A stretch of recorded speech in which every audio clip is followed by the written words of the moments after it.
Sleeping Beauty. Read the story along with me and find out what happens. You'll know when it's time to turn the page when you hear this sound.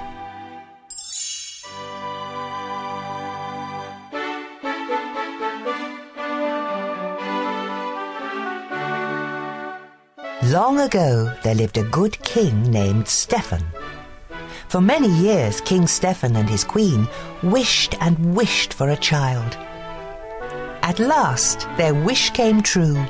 The king and queen named their daughter Aurora. A great feast was planned to celebrate the birth of the new princess.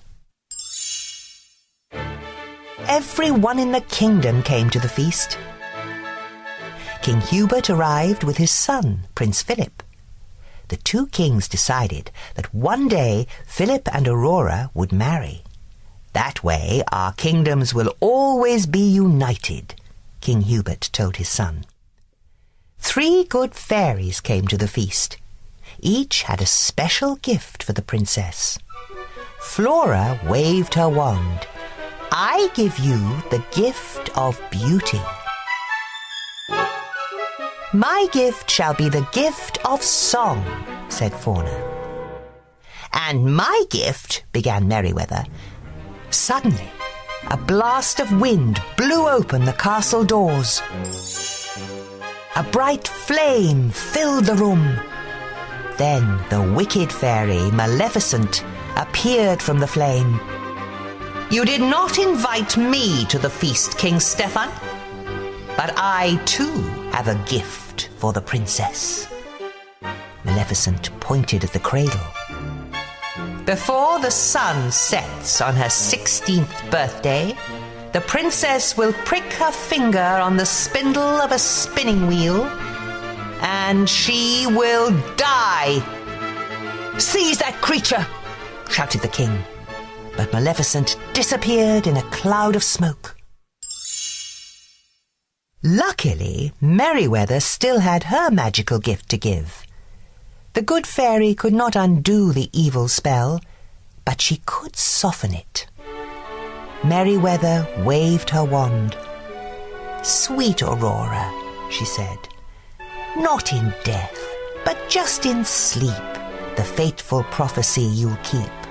From this slumber you shall wake, when true love's kiss the spell shall break. King Stephen had all the spinning wheels in the kingdom burned. If there are no spinning wheels, he told the queen, our daughter will be safe from harm. The 3 fairies knew Aurora still wasn't safe. Flora had an idea. The fairies would secretly raise the princess themselves in a cottage in the woods. And no magic, Flora told the others. Then Maleficent will never be able to find us. The fairies explained their plan to the king and queen. Reluctantly, the king and queen agreed. That night, 3 peasant women left the castle with a small bundle. The 3 women arrived at a cottage nestled deep in the forest. We must never call her Princess Aurora, Flora told the others. Her new name is Briar Rose. 16 happy years passed. Briar Rose grew into a lovely young woman. She did not know she was a princess, and she had never heard of the evil fairy. But Maleficent had not forgotten the princess. For years her soldiers had searched the kingdom. At last, they gave up. We checked every cradle, they told Maleficent. Fools, she shouted. You've been looking for a baby all these years. Maleficent turned to her pet raven. You are my last hope. Search for a maid of 16 with hair of gold. Go and do not fail me. The raven flew off into the night. The next day was Briar Rose's 16th birthday. The fairies wanted to surprise her with a party, so they sent her out of the cottage. We need berries, Fauna said. Lots of berries, added Flora. Don't hurry back, called Merryweather. The fairies set to work. Flora made a dress, Fauna baked a cake. This dress looks awful, declared Merryweather. The fairies needed a little magic. Meanwhile, Briar Rose was singing to the forest animals. She told them all about a prince she had met in her dreams. Nearby, Prince Philip was riding his horse. When he heard Briar Rose singing, the prince couldn't resist joining in. For a little while they sang and danced together. "What is your name?" Prince Philip asked. "Why, it's—" Just then, Briar Rose remembered that she was not allowed to talk to strangers. "I have to go," she said quickly. "When will I see you again?" asked the prince. He'd already fallen in love with Briar Rose. "Tonight. I live in the cottage in the glen," she called as she hurried away. Back at the cottage, Fauna had fetched their magic wands. She waved her wand. Now the cake was perfect. Flora changed the dress she had made into a beautiful pink gown. "It should be blue," said Merryweather. She made the dress blue. "Pink!" shouted Flora. The fairies kept changing the dress from pink to blue, and blue to pink. Pink and blue magic dust flew everywhere. Maleficent's raven saw the magic dust flying out of the chimney. He had found the princess. Back he went to tell Maleficent. Just then, Briar Rose returned to the cottage. "Surprise!" the fairies shouted. "Oh, this is the happiest day of my life," cried Briar Rose. "I met the most wonderful young man. He's coming here tonight." The fairies could see she was in love. "But that's terrible," said Fauna. "Why?" asked Briar Rose. The fairies told Briar Rose that she was really Princess Aurora. She had to return to the castle that very night, and she had to marry a prince. Aurora was very unhappy. She would never see the young man she had met in the forest again. Yet everyone in the castle was happy.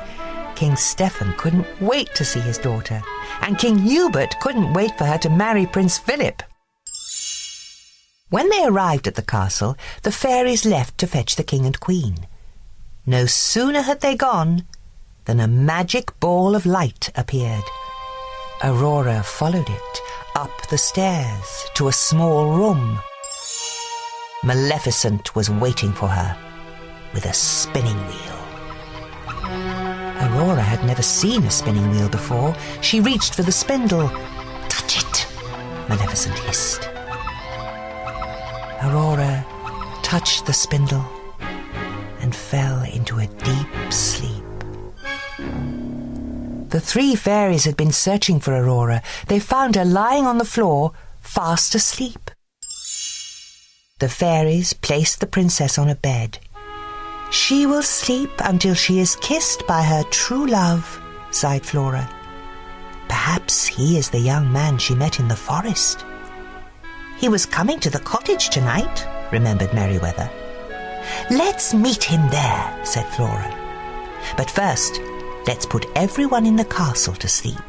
That way, no one will know what has happened." The fairies cast a spell over the entire castle.